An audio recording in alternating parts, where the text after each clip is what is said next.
Do you feel liberated yet? Well, it depends on who you ask. This firing of the head of the Bureau of Labor Statistics is, I think, one of the more stunning things that Trump has done, not because people in Washington will be stunned, but because of the ripple effects that it will have for the people who rely on it around the globe and on Wall Street, people who make business decisions here in this country. Yeah, I think that there's going to inevitably have to be a private sector alternative that emerges. Most of these statistics can be pulled after the fact. Even if the government tries to flub the numbers or fudge them, there is a way that we're going to be able to get that data. But keep in mind, he's toyed with the idea of firing Jerome Powell on a number of occasions. That's something that's much more difficult for him to do. There are checks in place. His lawyers, I bet, have advised him against doing so. This is something that's technically within his purview to do. But I think it raises concerns naturally if you're going to put somebody in place who's going to be a bit more favorable to you. Are they going to inflate the numbers as we see them? But to your opening, we're in a choose your own adventure economy. There's something good. There's plenty of good things you could point to, and there's plenty of bad things you could point to. What you don't need right now is this sort of just uncertainty when you're giving out basics around jobs numbers.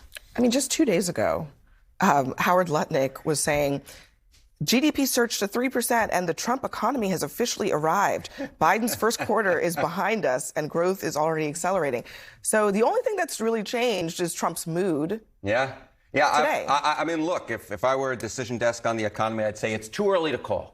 We don't know exactly where this Trump economy is necessarily going, though I do have to ask the question of whether or not the suit that Donald Trump wore on Friday is from the Banana Republic. Because when you fire a lifelong bureaucrat whose mere job is to count the numbers, count the numbers, count the number of jobs. This is not a partisan position. This, to me, is the worst of Donald Trump that gets at the conspiracy theories, the idea that the 2020 election was stolen when clearly it wasn't. These job numbers weren't flubbed. This is a reaction to Donald Trump's tariffs that, at least in the near term, at least the job market did not necessarily like. I think that's absolutely right. And what scares me here is this notion of if you don't give me jobs numbers I like, I will fire you. What will the next person do, right? Every Trump firing is that if you don't give me what I like.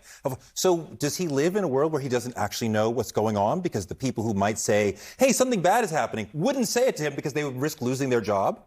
Look, it is well within his purview to make this decision to fire the jobs person. It's well within purview to do it. And look, they had to make adjustments to the jobs numbers for the prior months. There were some adjustments that had to be made about a year ago in August. So when you look at it over time, it's within his purview to do it. If he doesn't have confidence in the person, he has a right to fire them. In other words, elections have consequences. So in other words, if he doesn't like the results that the person is producing, he can fire them. There was an adjustment in the results. The results weren't right. That doesn't mean that the director was wrong. This also isn't going to give him the solution he wants, because the reality is, and we said this all leading up to the election, you can give people whatever stats you want about the economy. How they feel is going to dictate their feelings. Yeah. Heading into the midterms, if they people they know are struggling to find jobs, if they've been laid off, if unemployment is up, they're going to know that regardless of what the Bureau of Labor Statistics That's true. says. It also is true that revisions happen.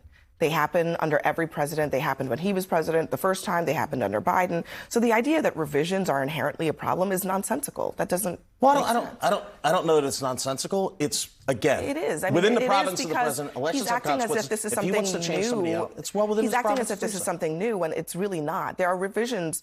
Actually, almost every month. It's just that they're not always all large. And the argument this is going to have some tremendous ripple effect on the economy long term.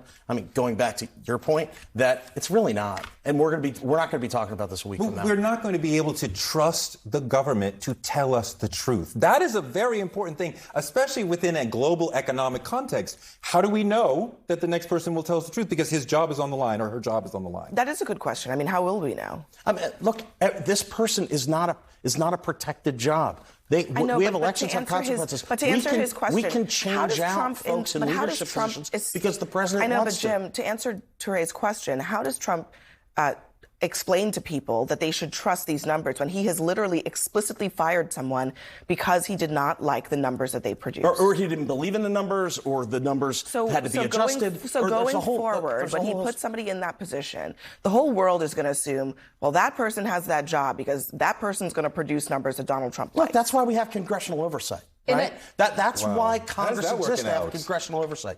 And it's up to Congress then to hold these agencies accountable. We have checks and balances in this country. Yeah, I the mean, president isn't the only check and is not the only balance. It's just interesting that Trump is sort of devoid of agency in this situation, as if he doesn't have the power to exert some kind of modicum of self-control in this moment. Donald Trump can do a lot of things as president. The presidency is vested in enormous powers. But just because you can do something doesn't mean you should do something. Right. And in this particular case, I am somebody who studies stats. And, I give Donald Trump, I think, a very fair shake. I give all sides, I think, a pretty fair shake. But it is reliant on the numbers being reliable. And when you make moves like this, you see a little bit of doubt that the numbers going forward with whomever is put in charge of the BLS, all of a sudden, at least in terms of numbers, that they are not nearly what they should be. And that's a very key point, because if you put somebody in who's just a diehard Trump loyalist and suddenly you start seeing off-the-charts numbers that just don't reflect the reality of the economy, Americans are not going to believe it. But we do live in such a polarized environment right now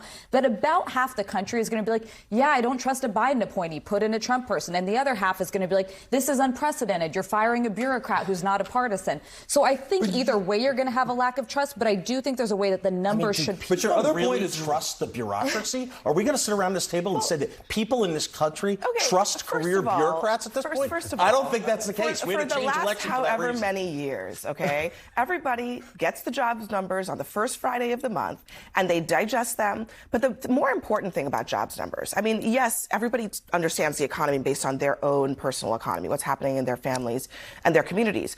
But government entities, businesses make decisions based on these official numbers. They matter because they are tied to something. So when they go away, I mean, we already have private sector numbers. ADP produces numbers. But the reason we have government numbers is because we have government entities that make decisions based on those numbers. When that goes away, what do we have? And are we going to sit around this table and say that government always gets it right? Government the bureaucrats always get it right? Not, that we trust everything the bureaucracy Well, let me go back to what Harry Ensign said. There's no way the American people Let me go believe back that. to what Harry Ensign said at the beginning.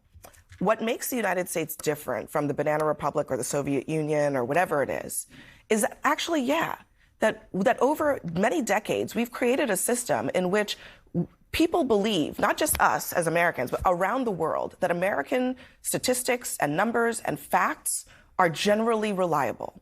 And when that goes away, that's the part that I think that is But you're uncharted presupposing territory. it's going to go away just because we change out the person. I'm just in the job. asking. I mean, I'm asking the question. that's what I'm saying. What's the criteria by which Donald Trump's going to pick that new person in that slot? I think the ongoing attack on truth that we see from Trump will have a global impact of we cannot trust the United States. We don't know what they're saying is true. All right. We got to